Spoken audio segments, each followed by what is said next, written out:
आर्यन अब अपना शरीर बदल सकता था, लेकिन वो दिन में केवल एक बार ऐसा कर सकता था। हर बार जब भी वो अपना शरीर बदलेगा तो उसे 1000 पॉइंट्स की जरूरत पड़ेगी। विस्तार में कहें तो जब आर्यन अपने डेविल सिस्टम को सक्रिय करेगा तो वो एक डेविल का रूप धारण कर सकता था। ऐसे ही वापस इंसानी रूप में आने के लिए भी उसे 1000 पॉइंट्स खर्च करने पड़ेंगे। हालांकि जब भी डेविल शरीर घायल होगा तो वापस परिवर्तित होने पर इंसानी शरीर भी घायल होगा। ऐसे ही अगर डेविल शरीर की शक्तियों का लेवल बढ़ेगा तो उसके इंसानी शरीर का भी लेवल बढ़ेगा। दूसरे शब्दों में कहें तो लेवल, ऊर्जा और तकनीक एक दूसरे शरीर के साथ साझा की जा सकती थी। इसके अलावा डेविल शरीर के साथ शक्तियां बढ़ाने का एक फायदा भी था, क्योंकि कुछ संप्रदाय ऐसे थे जिन पर डिमोनिक स्किल्स का बहुत ज्यादा प्रभाव पड़ता था। लेकिन सबसे पहले उसे सिस्टम को जवाब देना होगा कि वो डेविल सिस्टम को कल्टीवेट करना चाहता है। सीनियर, मुझे डेविल सिस्टम कल्टीवेट करना है, आर्यन ने यह कहने से पहले एक बार भी नहीं सोचा। कुछ मिनट बाद उसके दिमाग में सिस्टम की आवाज गूंजी। आर्यन, तुम्हें डेविल सिस्टम कल्टीवेट करने के लिए 100 EXP पॉइंट्स, 100 ट्रयू एनर्जी पॉइंट्स और 100 पॉइंट्स मिले हैं। भविष्य में मैं मानव संप्रदायों के सामने एक धर्मी व्यक्ति बनूंगा। मैं बुराई को सजा और जड़ से खत्म कर दूंगा।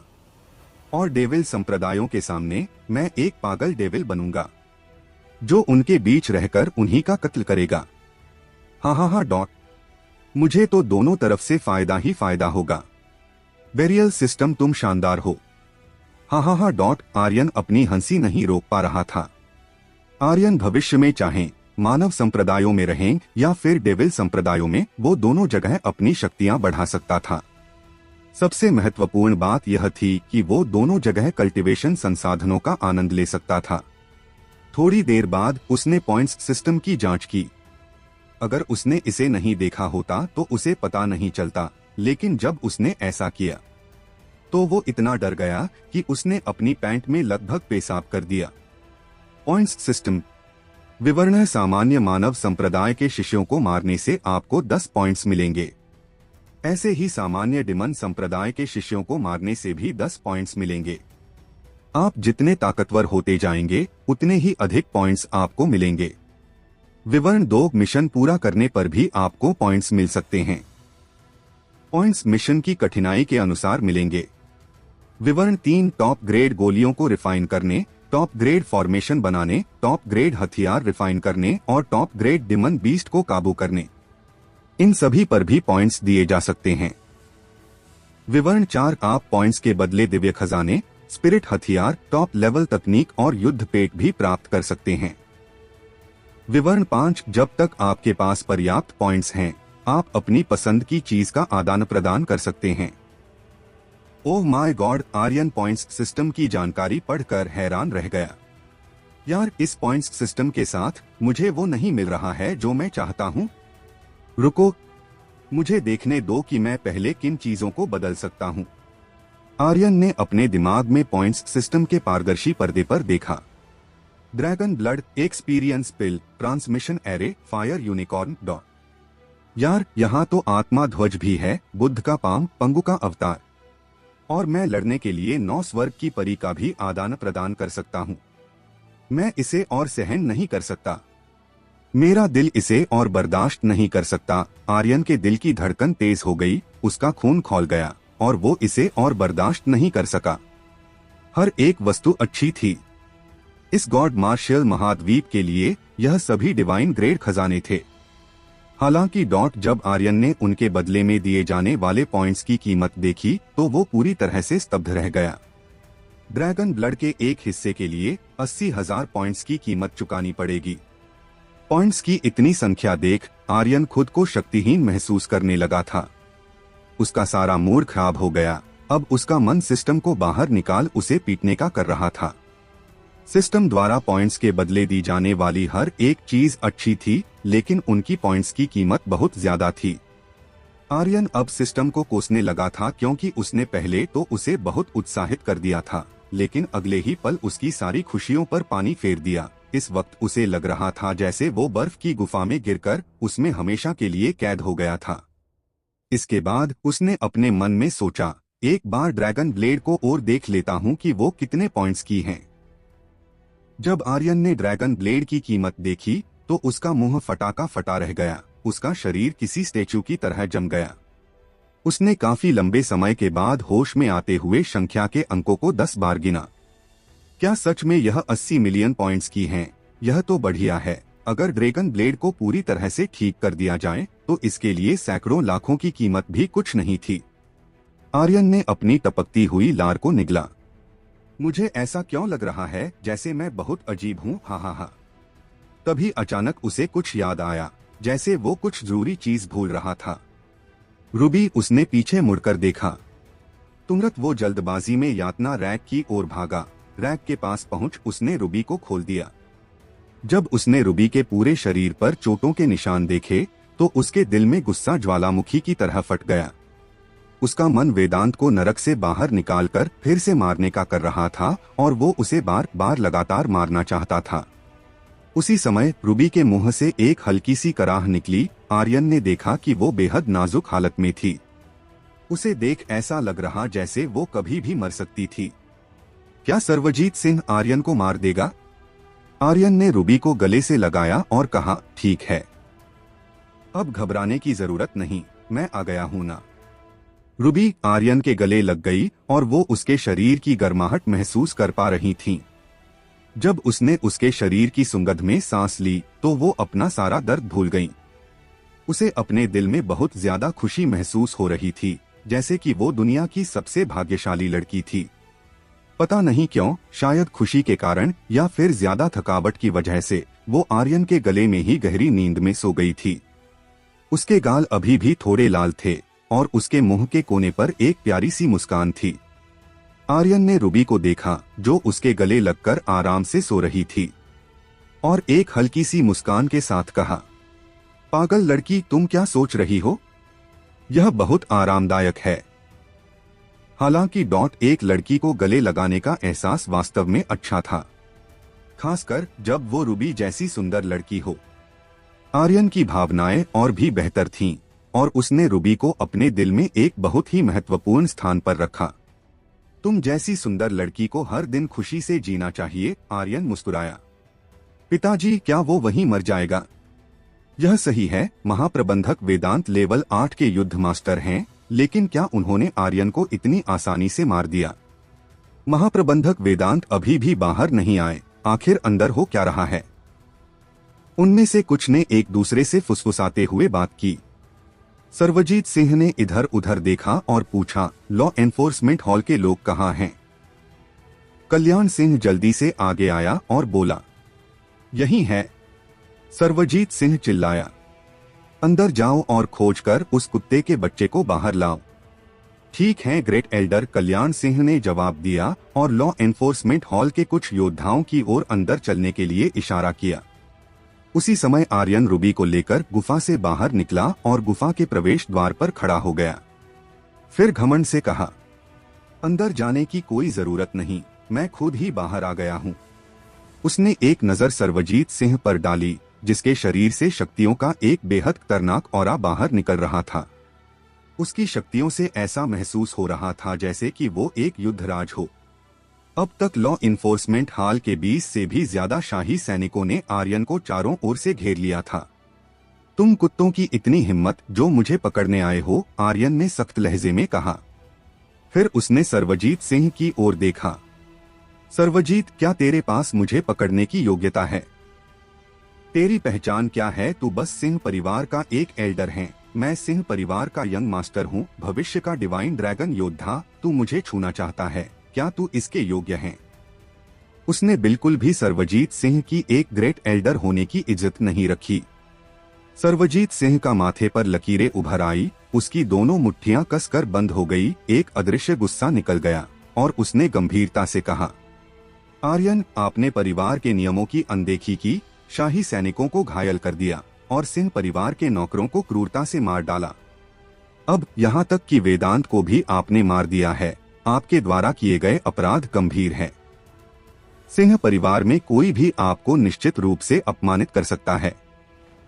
आप मुझसे योग्यता के बारे में बात करना चाहते हैं? क्या आपको लगता है कि आप इसके योग्य हैं? प्रणव ने भी शालीनता से हंसते हुए कहा, आर्यन, बस आज्ञाकारी रूप से घुटने टेक दो और अपने अपराध को स्वीकार कर लो। हा हा हा।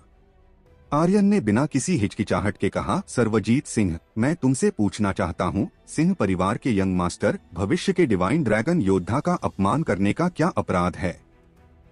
सर्वजीत सिंह का चेहरा ठंडा हो गया। आर्यन ने आगे कहा, लॉ इन्फोर्समेंट हॉल के शाही योद्धाओं ने सिंह परिवार के यंग मास्टर को रोक दिया और उस पर हमला करने की कोशिश की। यह कौन सा अपराध है? सर्वजीत सिंह का चेहरा फिर से काला हो गया। आर्यन ने फिर पूछा, सिंह परिवार के एक नौकर के रूप में महाप्रबंधक ने अपने यंग मास्टर को फंसाया, मेरी निजी नौकरानी को पकड़ लिया और मुझे प्रताड़ित किया। मैं आपसे फिर पूछता हूँ, यह क्या अपराध है? गुफा का प्रवेश द्वार अचानक शांत हो गया। आर्यन द्वारा पूछे जाने वाले तीनों सवाल के बाद सर्वजीत सिंह वास्तव में जवाब देने में असमर्थ था। लॉ एनफोर्समेंट हॉल के कल्याण सिंह को भी थोड़ा झटका लगा। आर्यन को देखते हुए उसे लगा कि वो अब अतीत का आर्यन नहीं है, जैसे कि वो पूरी तरह से अलग व्यक्ति बन गया हो। हालांकि यह दबंग और अभिमानी रवैया था जो सिंह परिवार के यंग मास्टर के पास होना चाहिए था, जो डिवाइन ड्रैगन स्लेयर का उत्तराधिकारी था। फिर भी सर्वजीत ने हार नहीं मानी और कहा, आप बाकी सब बातों को नजरअंदाज कर सकते हैं, लेकिन वेदांत परिवार का महाप्रबंधक था, भले ही आप यंग मास्टर हो, आपको उसे मारने का अधिकार नहीं है। सिंह परिवार के महाप्रबंधक को सिंह परिवार के लॉ एनफोर्समेंट हॉल में ही सजा सुनाई जा सकती थी। आर्यन को भी यह पता था। सर्वजीत सिंह के बोलने का इंतजार किए बिना उसने हंसते हुए कहा, क्या तुमने मुझे वेदांत को मारते देखा? अगर तुमने इसे नहीं देखा तो कृपया चुप रहो। समझ में आया? सर्वजीत सिंह की अभिव्यक्ति कुछ भयावह हो गई। उसके अंदर गुस्से का ज्वालामुखी फट गया। वो बहुत ज्यादा गुस्से में था, लेकिन उसे बाहर नहीं निकाल पा रहा था। वो आर्यन में बदलाव को भी महसूस कर सकता था। इसके अलावा आर्यन वास्तव में एक यंग मास्टर था। एक यंग मास्टर का अपमान करना एक गंभीर अपराध था, जिसकी सजा मौत थी। हालांकि वो आर्यन को इतनी आसानी से जाने नहीं देगा। वो इस तरह के सुनहरे मौके को खोना नहीं चाहता था। सर्वजीत सिंह के बगल में खड़े प्रणव ने कहा, पिताजी, उससे इतनी बात मत करो, पहले उसे मार डालो। सर्वजीत सिंह की भौहें थोड़ी हिली। आर्यन को मारना एक आसान काम था, लेकिन वो इसमें सिंह परिवार के लोगों का समर्थन भी चाहता था। यदि उसने आर्यन को मारने का उचित कारण नहीं दिया, भले ही आर्यन कचरे का एक टुकड़ा था, फिर भी दूसरों द्वारा उसकी आलोचना की जाएगी और उसके कुलपति बनने के पद पर प्रभाव पड़ेगा। इसके अलावा सिंह परिवार उतना सरल नहीं था जितना कि सतह पर दिखता था। अगर उसने एक भी गलत कदम उठाया तो उसे शाश्वत दंड दिया जाएगा। कल्याण सिंह ने आगे बढ़कर पूछा, अभी थोड़ी देर पहले गुफा से मदद के लिए महाप्रबंधक वेदांत की आवाज आई थी, लेकिन वो अभी तक बाहर नहीं आया। शायद उसे आपने मार दिया होगा, है ना? आर्यन ने उसका सवाल सुनकर उल्टा सवाल पूछा, क्या मैं पूछ सकता हूँ कि वेदांत किस लेवल का योद्धा था? प्रणव इसका जवाब देने के लिए दौड़ पड़ा। मुझे पता है, महाप्रबंधक वेदांत लेवल 8 युद्ध मास्टर के पीक पर था। आर्यन ने कहा, तो क्या मैं पूछ सकता हूँ उसकी तुलना में कौन अधिक शक्तिशाली है? क्या वो मेरे द्वारा मारा जा सकता है? क्या ऐसा कुछ संभव है? इस सवाल के साथ कल्याण सिंह भी चुप हो गया।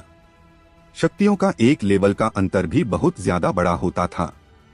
आर्यन की तुलना वेदांत से नहीं की जा सकती। उसकी पासुमें टूट चुकी थी, उसकी ड्रैगन ब्लडलाइन का एसेंस चुराया जा चुका था। भला वो कैसे वेदांत को मार सकता था? लेकिन अभी अभी सभी ने उसकी मदद के लिए पुकारने की आवाज सुनी थी। उन्हें आर्यन की बातों पर थोड़ा शक था। आर्यन हंसा, चूंकि लॉ एनफोर्समेंट हॉल को मुझ पर विश्वास नहीं है, इसलिए आप किसी को यह देखने के लिए भेज सकते हैं कि क्या वेदांत की लाश अंदर है। कल्याण सिंह के बोलने का इंतजार किए बिना प्रणव ने एक कदम आगे बढ़कर कहा, मैं जांच करूंगा। आर्यन के बगल में चलते हुए प्रणव ने शालीनता से कहा, आर्यन, जब मुझे महाप्रबंधक वेदांत की लाश मिलेगी तो तुम मरने के लिए तैयार रहना। सटाक।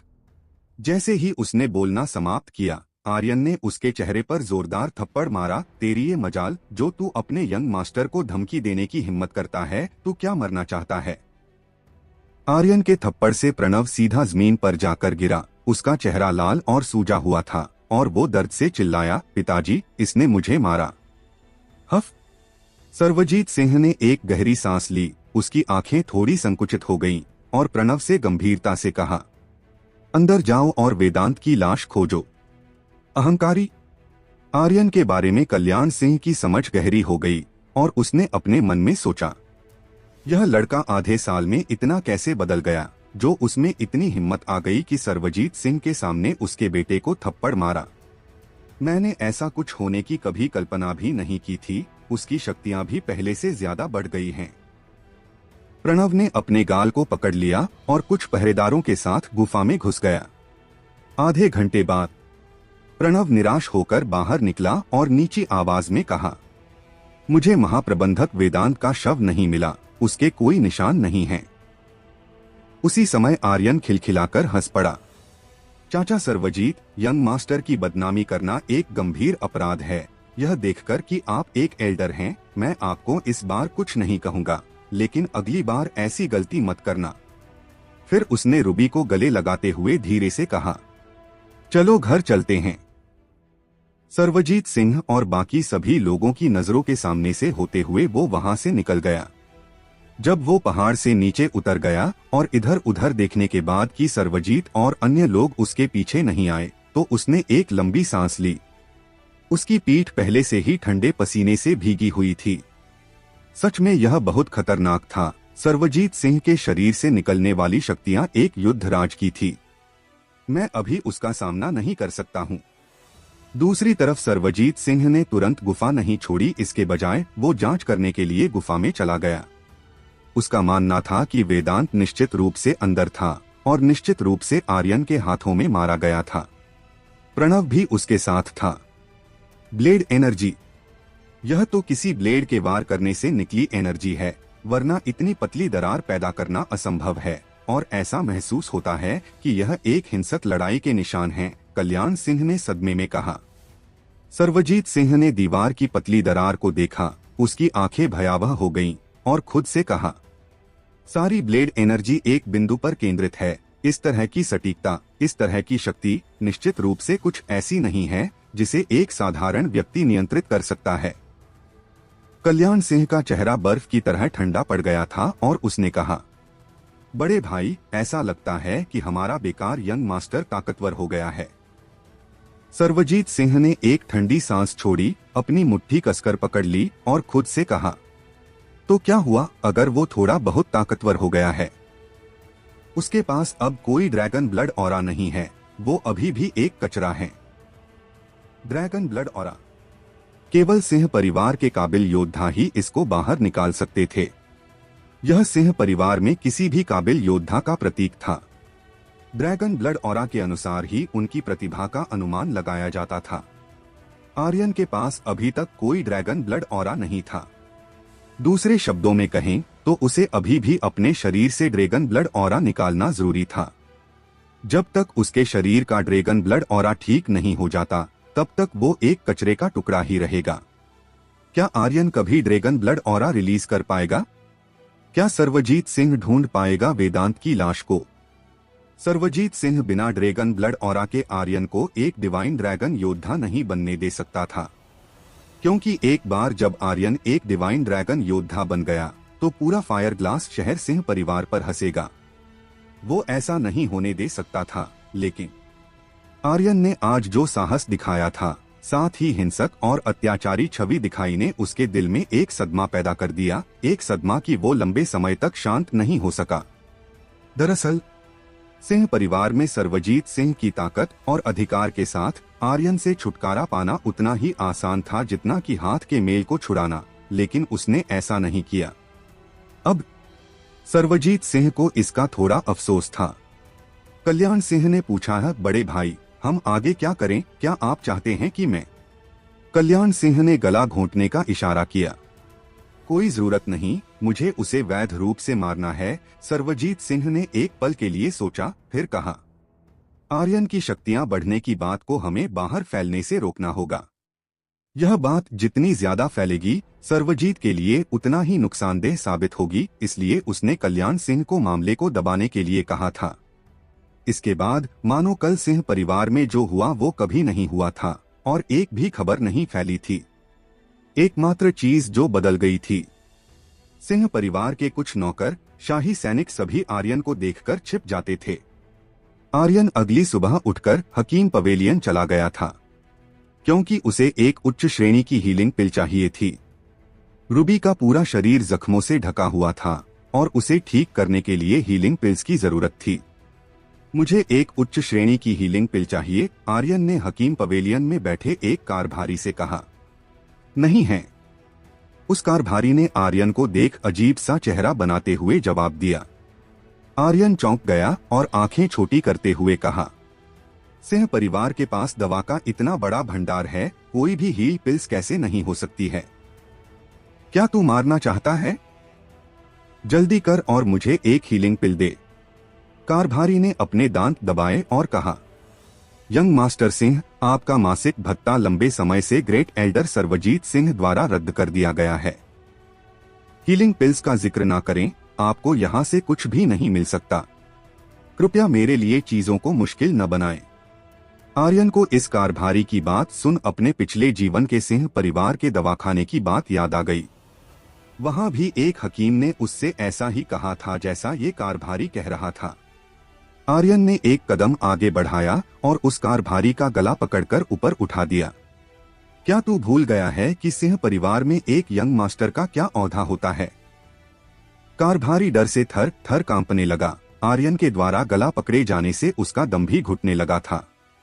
उसने फिर घबराहट में खांसते हुए कहा, या यंग मास्टर, क्षमा। वास्तव में पवेलियन में हीलिंग पिल्स खत्म हो चुकी हैं। आर्यन ने पूछा, मुझे एक उच्च श्रेणी की हीलिंग पिल बनाने के लिए किन जड़ी बूटियों की जरूरत पड़ेगी? हीलिंग पिल बनाने की जड़ी बूटियां? कारभारी हैरान रह गया और बोला, आसमानी ऑर्किड जड़, 7 सितारा घास और आयरन लोटस। आर्यन ने इन सभी सामग्रियों का नाम याद रखा। फिर वो हकीम पवेलियन से बाहर निकल गया। हकीम पवेलियन से निकलने के बाद उसने अपने दिल में उदास होकर कहा, सर्वजीत सिंह, जब मैं एक युद्धराज बन जाऊंगा तुझे कहीं से भी ढूंढ कर निकालूंगा और तुझे एक दर्दनाक मौत दूंगा। अगर मैंने ऐसा नहीं किया तो मेरा नाम भी आर्यन सिंह नहीं। आर्यन की शक्तियां अभी लेवल 5 युद्ध मास्टर की थी। उसे अभी भी एक युद्धराज बनने के लिए काफी लंबा सफर तय करना पड़ेगा। इस दुनिया में शक्तियों का एक लेवल का अंतर भी बहुत बड़ा होता था। सर्वजीत सिंह की शक्तियां तो फिर भी उसकी शक्तियों से 2 रैंक ऊपर थी। आर्यन को पहले युद्ध मास्टर रैंक के 9 लेवल पार करने होंगे, तब जाकर वो एक युद्ध आत्मा रैंक पर पहुंचेगा। फिर उसे युद्धात्मा रैंक के 9 लेवल पार करने होंगे, तब जाकर वो एक युद्धराज रैंक पर पहुंचेगा। उसका अभी के लिए सर्वजीत सिंह से निपटने का कोई इरादा नहीं था, लेकिन एक बार जब वो युद्धराज रैंक पर पहुंच जाएगा, तब वो उसका सिर कुचलने के लिए खुद उसके पास जाएगा। मुझे अभी के लिए किसी गोली दुकान पर जाना चाहिए, शायद वहाँ एक हीलिंग पिल मिल जाए, आर्यन ने सोचा। अगर वो इसे खरीद सकता था तो इसे खरीदना बेहतर होगा। इसके बाद वो पास ही की एक गोली दुकान पर गया। मुझे एक उच्च श्रेणी की हीलिंग पिल चाहिए। कितने की है? उसने गोली दुकान के एक कर्मचारी से पूछा। एक हीलिंग पिल के लिए 1300 सोने के सिक्के, गोली दुकान के कर्मचारी ने कहा। क्या 1300 सोने के सिक्के? यह तो सरासर लूटपाट हैं। गोली की कीमत सुन आर्यन हैरान रह गया। एक गोली की कीमत 1300 सोने के सिक्के थी, लेकिन आर्यन के पास केवल 1200 से कुछ अधिक सिक्के थे। वो एक उच्च श्रेणी गोली का खर्च वहन नहीं कर सकता था। दुकान के कर्मचारी ने गुस्से में आकर कुछ तिरस्कार के साथ कहा, यदि तुम एक उच्च श्रेणी गोली का खर्च वहन नहीं कर सकते हो तो तुम एक निम्न श्रेणी की गोली खरीद सकते हो। केवल कुलीन परिवार के लोग ही उच्च श्रेणी की गोलियां खरीद सकते हैं। मुझे नहीं लगता कि तुम्हें क्या लगता है कि मैं इसे खरीद नहीं सकता? आर्यन ने उसकी बात खत्म होने से पहले काउंटर पर 1000 सोने के सिक्के पटकते हुए चिल्लाया। कर्मचारी हंसा और कहा, ये अभी भी पर्याप्त पैसे नहीं हैं। आर्यन ने उसकी ओर देखा और कहा, क्या मैंने कहा कि मैं एक उच्च श्रेणी की पिल खरीदना चाहता हूँ? मैं यहाँ 7 सितारा घास, आसमानी ऑर्किड जड़ और आयरन लोटस खरीदने आया हूँ। दुकान का कर्मचारी मजाक उड़ाने से पहले एक पल के लिए दंग रह गया। तुमने जिन आध्यात्मिक जड़ी बूटियों को मांगा है, उन सभी का उपयोग उपचार की गोलियों को बनाने के लिए किया जाता है। अब यह मत कहना कि तुम इसे खुद बनाना चाहते हो। जैसे ही उस कर्मचारी की बात वहां मौजूद लोगों ने सुनी, सभी लोग जोर जोर से हंसने लगे, क्योंकि गोलियां बनाना कोई आसान काम नहीं था। अगर ऐसा होता तो गोलियों की कीमत इतनी ज्यादा नहीं होती। गोली बनाने के लिए एक हकीम की आवश्यकता पड़ती थी, वो भी एक तजुर्बेदार हकीम। सबसे पहले हकीमों का अग्नि पर अच्छा नियंत्रण होना जरूरी था, और दूसरा, केवल अग्नि शरीर वाले हकीमों के पास ही गोली बनाने की क्षमता होती थी। भले ही किसी हकीम के पास यह सारी खासियत हो, लेकिन बिना महारत हासिल किए वो एक अच्छी गोली नहीं बना सकते थे। महारत हासिल करना महत्वपूर्ण था, लेकिन पैसा और भी ज्यादा महत्वपूर्ण था। ऐसा इसलिए था क्योंकि महान हकीमों को ढूंढना बहुत मुश्किल था, और अगर वो मिल भी जाते थे तो उनसे एक उच्च श्रेणी की गोली बनवाने के लिए भी अनगिनत आध्यात्मिक जड़ी बूटियों की जरूरत पड़ती थी। यह कोई नहीं बता सकता था कि एक हकीम को अपने परिवार में शामिल करने के लिए कितने पैसों की जरूरत पड़ेगी या फिर कितनी आध्यात्मिक जड़ी बूटियों की जरूरत पड़ती। यहाँ तक कि सिंह परिवार, जो फायर ग्लास शहर के 4 स्तंभों में से एक था, उनके पास भी केवल एक येलो रैंक लेवल 8 का हकीम था। एक हकीम बनना बहुत मुश्किल था, इसलिए फायर ग्लास शहर के राजवंश का शाही परिवार भी उनकी बहुत इज्जत करता था। अगर उन्हें किसी हकीम की जरूरत पड़ती तो वो उसे एक उच्च कीमत देने से भी नहीं कतराते थे। तू किस बात पर हंस रहा है? आर्यन ने सख्त लहजे में कहा। ज्यादा बकबक मत कर और चुपचाप मुझे जो जड़ी बूटियां चाहिए उन्हें दे। फिर चाहे मैं उनकी गोलियां बनाऊं या फिर सुअरों को खिलाऊं, इसका तुझसे कोई लेना देना नहीं होगा। आर्यन की ऐसी बात सुन गोली दुकान का कर्मचारी अपना सा मुंह बनाकर बोला, मैं तो सिर्फ आपको याद दिला रहा था कि हर कोई गोली नहीं बना सकता। इसके बाद उसने ज्यादा समय बर्बाद ना करते हुए सभी आध्यात्मिक जड़ी बूटियों को एक थैले में डाल दिया और उन्हें काउंटर पर रखते हुए बोला, सभी जड़ी बूटियों की 30 जोड़ी हैं। इस तरह की निम्न श्रेणी की जड़ी बूटियां बहुत सस्ती पड़ती थी। हालांकि इन निम्न श्रेणी की जड़ी बूटियों की वजह से गोली बनाने की सफलता दर बहुत कम हो जाती थी।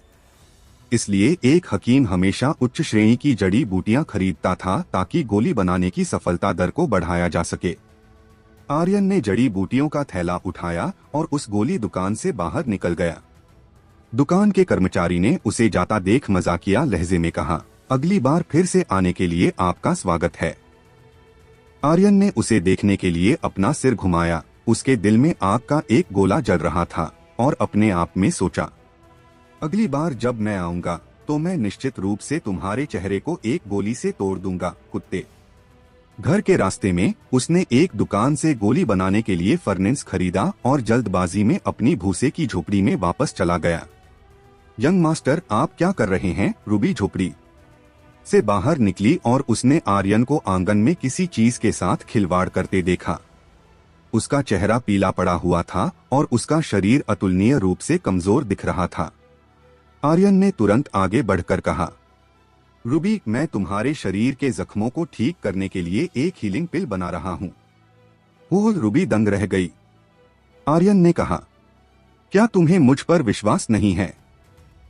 रूबी ने तुरंत अपना सिर हिलाया और हल्के से मुस्कुराते हुए कहा, यंग मास्टर, रूबी को आप पर पूरा विश्वास है। आप सबसे अच्छे हैं। आप चाहे कुछ भी कर सकते हैं। आप जरूर सफल होंगे। अरे वाह, अब तुमने कह दिया तो मैं जरूर सफल हो जाऊंगा।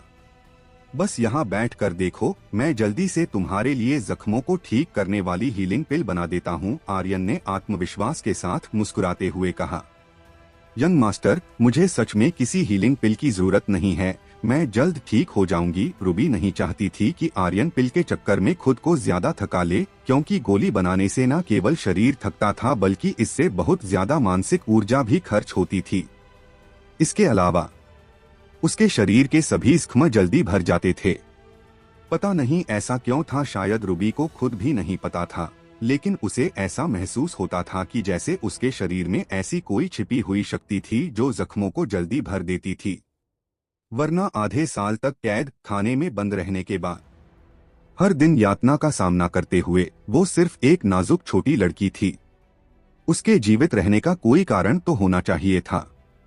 हालांकि वो नहीं जानती थी, आर्यन को भी नहीं पता था, शायद कोई भी नहीं जानता था। आर्यन हंसा, रूबी बस अब तुम अपने यंग मास्टर का हीलिंग पिल बनाने का इंतजार करो। रूबी का चेहरा लाल हो गया और उसने अपनी कल्पना को फिर से जंगली होने दिया। इसके बाद आर्यन ने गोली बनाना जारी रखा। उसने बीच बीच में कुछ गलतियां भी की थी, लेकिन फिर भी हार न मानते हुए गोली बनाना जारी रखा। कुछ मिनट बाद बूम, फर्नेस में एक धमाका हुआ। आर्यन का चेहरा एक भट्टी की तरह पूरा काला हो गया था। यह देख रूबी को दर्द की एक लहर महसूस हुई, लेकिन फिर भी वो खुद को जोर से हंसने से रोक नहीं सकी। क्या आर्यन रूबी के लिए एक असरदार हीलिंग पिल बना पाएगा? आखिर क्या होगा जब आर्यन एक युद्धराज बन जाएगा? आर्यन के दिमाग में एक आवाज गूंजी, आर्यन तुम्हारे द्वारा बनाई गई हीलिंग पिल विफल हो चुकी हैं, लेकिन फिर भी तुम्हें एक निपुणता पॉइंट मिलता है। यह आवाज सिस्टम की थी, जिसका बोलने का लहजा कुछ ऐसा लग रहा था जैसे सिस्टम भी उस पर हंस रही थी। आर्यन को यह निपुणता पॉइंट सिस्टम द्वारा तब मिलते थे जब भी वो किसी स्किल को सक्रिय करता था। फिर वो निपुणता पॉइंट्स के बदले एक ही पल में किसी भी स्किल पर महारत हासिल कर सकता था। यही तो उसका असली हथियार था। लेकिन अगर उसके अलावा कोई और योद्धा किसी तकनीक या स्किल पर महारत हासिल करना चाहता था तो उसे कई सालों का अभ्यास करना पड़ता था, और सबसे जरूरी अग्नि मूल, वायु मूल, जल मूल जैसी शक्तियों का शरीर होना महत्वपूर्ण था। तब जाकर वो एक स्किल पर महारत हासिल कर पाते थे। ऐसा ही कुछ नियम हकीमों के लिए लागू होता था। एक हकीम को पहले कई सालों का तजुर्बा और अग्नि शक्तियों पर नियंत्रण होना जरूरी था, तब जाकर वो एक काबिल हकीम बन पाता था। लेकिन आर्यन के लिए ये नियम लागू नहीं होते थे। वो निपुणता पॉइंट्स के बदले किसी भी स्किल और हकीम की तरह गोली बनाने वाले कौशल पर आसानी से महारत हासिल कर सकता था। गोली की विफलता देख आर्यन स्तब्ध रह गया। फिर उसने अपना सिर घुमाया और रूबी को देख अजीब ढंग से मुस्कुराते हुए कहा, एक गलती, बस एक गलती, अगली बार नहीं होगी। वो गोली बनाने के बारे में कुछ नहीं जानता था, लेकिन उसने सिस्टम द्वारा दिए जा रहे सभी निर्देशों का अच्छे से पालन किया था। फिर भी पता नहीं क्यों फर्नेस में धमाका हो गया था। यार, यह कितनी शर्मनाक बात है। पहली बार मैं विफल हुआ, और वो भी एक सुंदर लड़की के सामने। धिक्कार है, आर्यन ने बेशर्मी से मुस्कुराते हुए सोचा। फर्नेस में धमाका होने के बाद वो सीधा रसोई में भागा और लोहे के एक बड़े बर्तन को नीचे उतारते हुए कहा, मैं भी देखता हूँ इस बार फर्नेस में धमाका कैसे होगा। रूबी इस नज़ारे का आनंद ले रही थी, हालांकि उसे आर्यन की फिक्र भी थी। आर्यन ने एक बार फिर से हीलिंग पिल बनाना चालू कर दिया। उसे जड़ी बूटियों की कोई परवाह नहीं थी, क्योंकि उसने 30 जोड़ी जड़ी बूटियां खरीदी थी। धड़ाम डॉट। इस बार फर्नेस में धमाका नहीं हुआ। इसके बजाय लोहे के बर्तन से एक तेज आवाज आई और चारों तरफ बदबू का एक गुबार फैल गया। आर्यन ने एक गहरी सांस ली। उसका चेहरा लाल हो गया, उसका पेट कांप उठा और उसने सुबह जो कुछ भी खाया था उसे उल्टी कर दिया। फिर अपनी पूरी ताकत से चिल्लाया, रूबी जल्दी से अपनी सांस रोक लो, जल्दी करो और अपनी नाक पकड़ो। रूबी ने आर्यन के भुने हुए चेहरे को देखा और जोर से हंस पड़ी। वो एक बार फिर रूबी के सामने शर्मसार हो गया था। आर्यन शर्मिंदगी से एक गड्ढा खोदकर छिपना चाहता था, लेकिन वो अभी भी हार मानने के लिए तैयार नहीं था।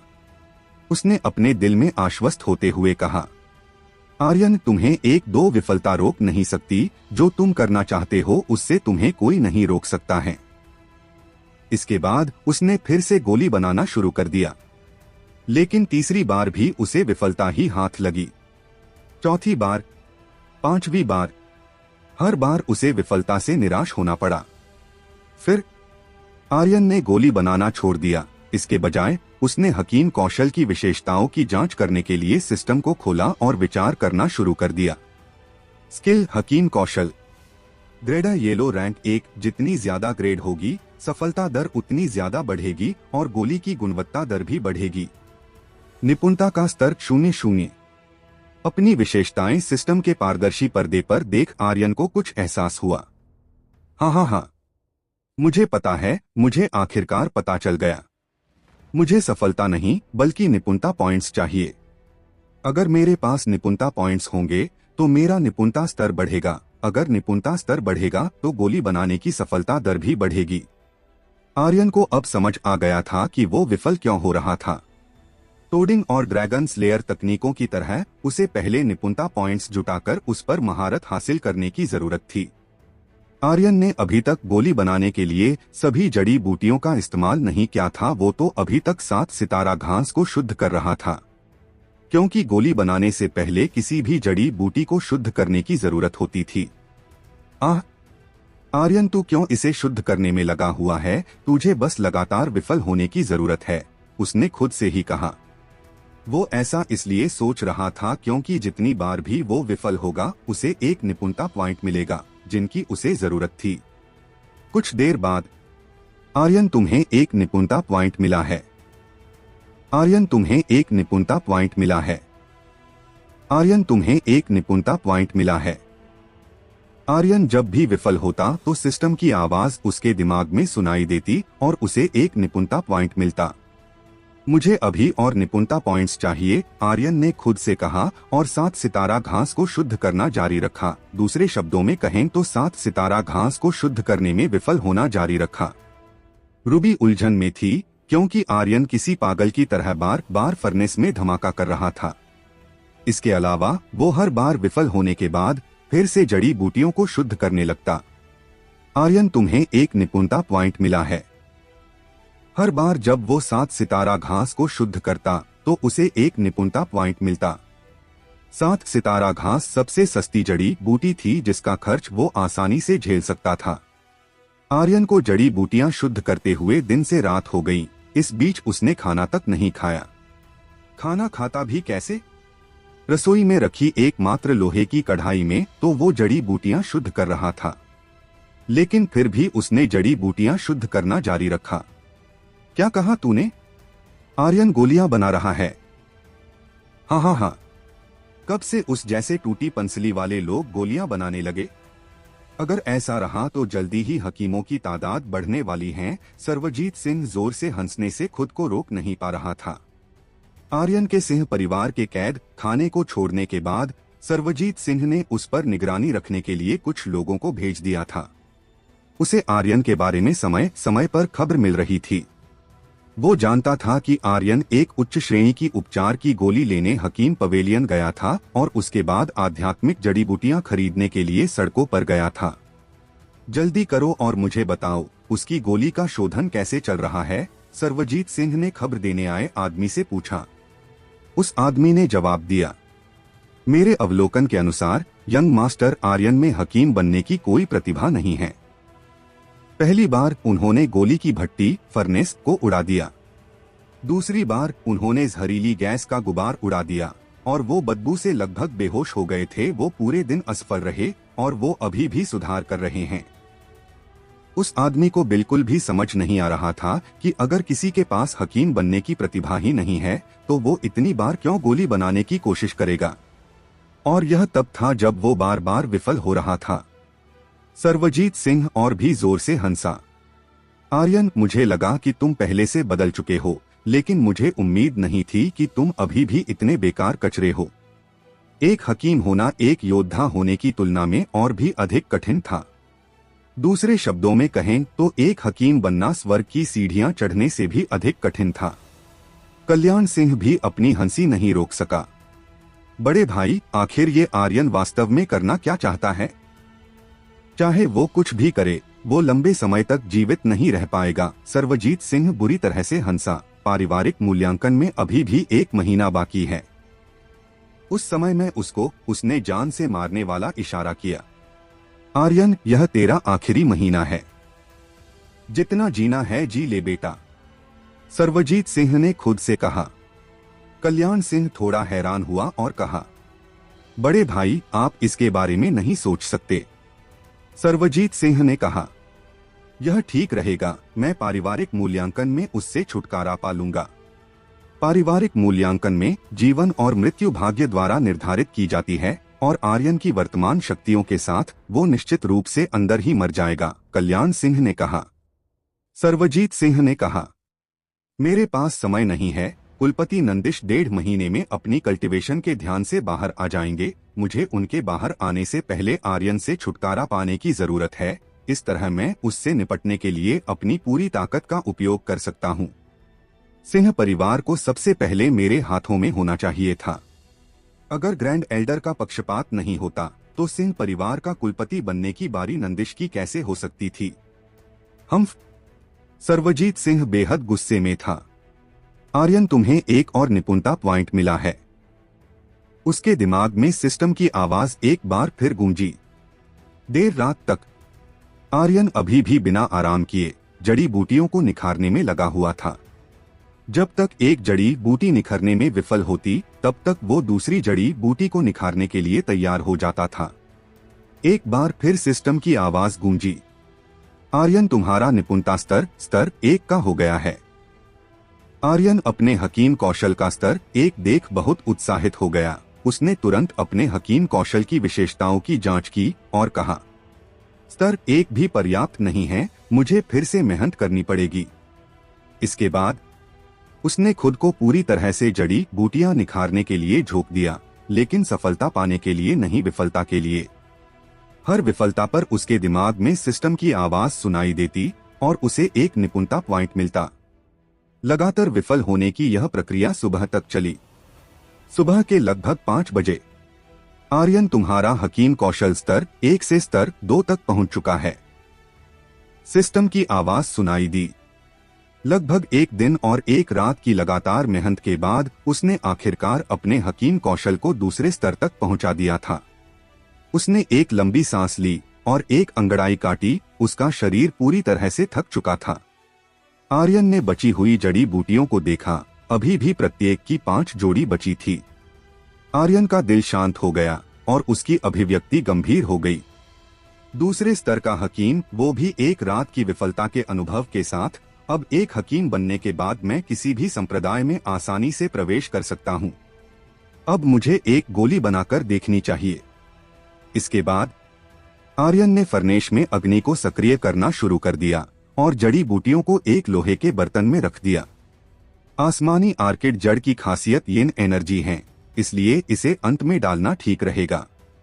आयरन लोटस की खासियत भयंकर है, इसलिए इसे पहले डालता हूँ। 1 दिन और 1 रात तक असफल रहने के बाद आर्यन के लिए वो कुछ भी बेकार नहीं गया।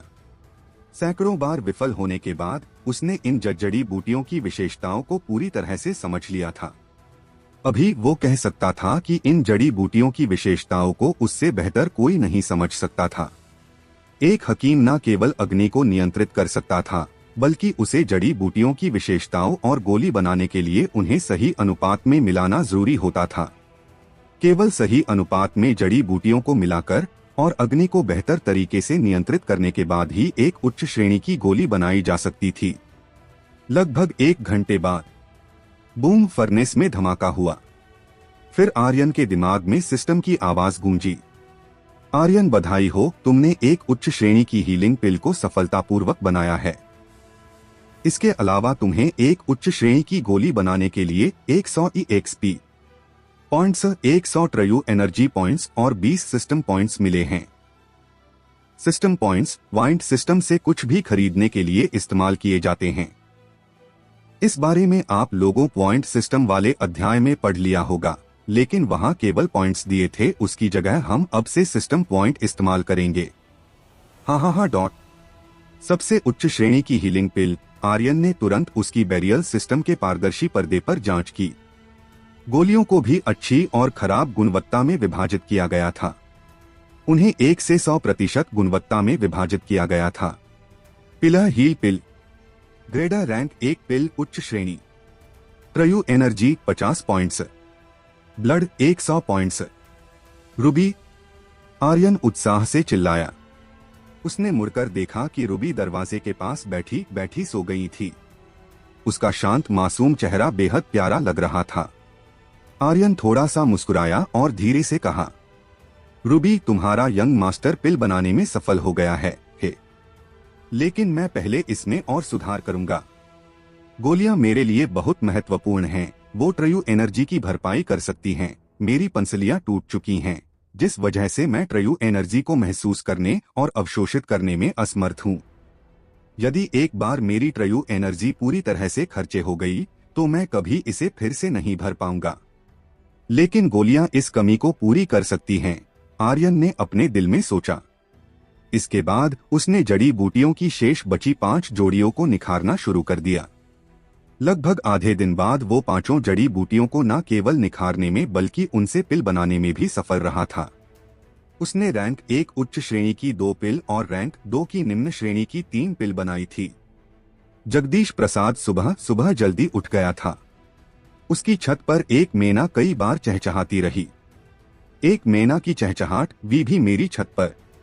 इसका मतलब आज का दिन मेरे लिए शुभ रहेगा। शायद एक अच्छा खजाना भी मिल जाए। जगदीश बहुत खुश था। लगभग आधे घंटे बाद वो नहा धोकर अपनी दुकान पर पहुंचा और जैसे ही उसने दुकान का दरवाजा खोला वो दंग रह गया। वाह! एक काली वस्तु उसके चेहरे से टकरा गई। क्योंकि यह सब अचानक हुआ तो उसका बैलेंस बिगड़ गया और वो लड़खड़ाते हुए जमीन पर गिर गया। गुस्से में कोसते हुए वो चिल्लाया, कौन है? किसने आर्यध्वज हॉल की दुकान के सामने ऐसा व्यवहार करने की जुर्रत की है? आर्यध्वज हॉल तरंग महाद्वीप में शीर्ष 10 व्यापारी संघों में से एक था। यह तरंग महाद्वीप के हर एक कोने में फैला हुआ था। तरंग महाद्वीप, जिस द्वीप पर आर्यन का फायरग्लास शहर था, उसे तरंग महाद्वीप के नाम से जाना जाता था। आर्यध्वज हॉल में गोलियां, स्पिरिट घास, स्पिरिट हथियार, स्पिरिट खजाने। जब तक एक लाभदायक चीज का धंधा होगा तब तक इसमें सब कुछ मिलेगा। हालांकि कहने को तो आर्यध्वज हॉल एक व्यवसाय संघ था, लेकिन इसकी शक्ति बहुत बड़ी थी। तरंग महाद्वीप पर शक्ति का नाम ही सब कुछ था। आर्यध्वज की देखरेख युद्ध सम्राट रैंक के बुजुर्गों द्वारा की गई थी। जगदीश प्रसाद सिर्फ एक दुकान सहायक था, लेकिन उसे हमेशा लगता था कि वो एक साधारण दुकान सहायक नहीं था। वो आर्यध्वज हॉल की एक दुकान का सहायक था और यहाँ तक कि कुछ कुलीन परिवार के लोग भी उसे नीचा दिखाने की हिम्मत नहीं करते थे। जब जगदीश की आवाज धीमी पड़ गई, आर्यन ने एक कदम आगे बढ़ाया और कहा, यह मैं हूँ, आर्यन सिंह। अच्छा, तो यह तुम हो? जगदीश ने आर्यन को एक नजर में पहचान लिया था, फिर गुस्से में कहा, मुझे लगता है कि तुम जीने से थक गए हो। आर्यन ने हंसते हुए कहा, आओ आओ आओ, मुझे भी देखना है कि कौन जीने से थक गया है, लेकिन इससे पहले बेहतर होगा कि तुम जमीन पर मौजूद गोलियों को उठा लो और अच्छी तरह से देखो। आर्यन सीधा जाकर दुकान में वीआईपी कुर्सी पर बैठ गया। चाय क्यों नहीं है? क्या तुम अपने विशिष्ट अतिथियों के साथ ऐसा व्यवहार करते हो? जगदीश का चेहरा गुस्से में लाल हो गया था। उसने जमीन से एक गोली उठाई और अपने मन में सोचा, मैं बाद में तुम्हारी देखभाल करूंगा। उसने गोली उठाई और उसे ध्यान से देखा। उसकी भौहें कसने लगीं और उसके दिल की धड़कनें तेजी से बढ़ने लगीं। रैंक 2 की निम्न स्तरीय गोली। इसके बाद तुरंत जगदीश का गुस्सा शांत हो गया और उसने जल्दी से पूछा, क्या यह एक हीलिंग पिल है जिसे रिफाइन करने के बाद बनाया गया है? आर्यन ने कहा, क्या ऐसा हो सकता है कि तुमने इसे रिफाइन करा हो? जगदीश को थोड़ा गुस्सा आया और उसने कहा, तो क्या हुआ अगर तुम एक उच्च श्रेणी की चिकित्सा गोली को रिफाइन कर सकते हो? इस तरह की गोलियों का आर्यध्वज हॉल में भंडार लगा हुआ है। बेहतर होगा कि तुम अपने अहंकारी रवैये को कम कर लो। आर्यन ने मुस्कुराते हुए कहा, यह यंग मास्टर तो घमंडी होने का आदी है। मुझे नहीं पता कि विनम्र होने का क्या मतलब है। कल तू मुझ पर नहीं हंसा था। क्या तूने सोचा था कि मैं कभी एक चिकित्सा गोली को रिफाइन करूंगा? वैसे तुझे आज भी हंसना चाहिए। जगदीश की भौहें कांप उठीं। एक औषधीय गोली और उस पर एक उच्च श्रेणी की चिकित्सा गोली बनाने में सक्षम होने के लिए इसे एक काबिल हकीम होना चाहिए। भले ही वो आर्यध्वज हॉल का एक कर्मचारी हैं, लेकिन फिर भी वो एक हकीम को नाराज करने की हिम्मत नहीं कर सकता था। हालांकि कुछ सोचने के बाद वो हंसा और कहा, सिर्फ इसलिए कि तुमने कहा कि इसे तुमने खुद बनाया है, मैं इसे मान लूंगा। शायद तुमने इसे कहीं और से खरीदा हो। यह क्या है? उसी समय एक 60 वर्षीय वृद्ध व्यक्ति अंदर से बाहर निकला। बूढ़ा आदमी बहुत उत्साहित था और हवा की तरह चलते हुए उनके पास आया। एक नजर में कोई भी बता सकता था कि वो एक विशेषज्ञ था। क्या आर्यन अपना हीलिंग पिल्स को आर्यध्वज हॉल में बेचने आया था या फिर उसका कुछ और मकसद था? आखिर क्या होगा आर्यन की इस दिलचस्प कहानी का अगला पड़ाव? जानने के लिए बने रहें हमारी कहानी स्पिरिट वर्ल्ड के साथ, सिर्फ हमारे चैनल रोज वर्स पर। धन्यवाद।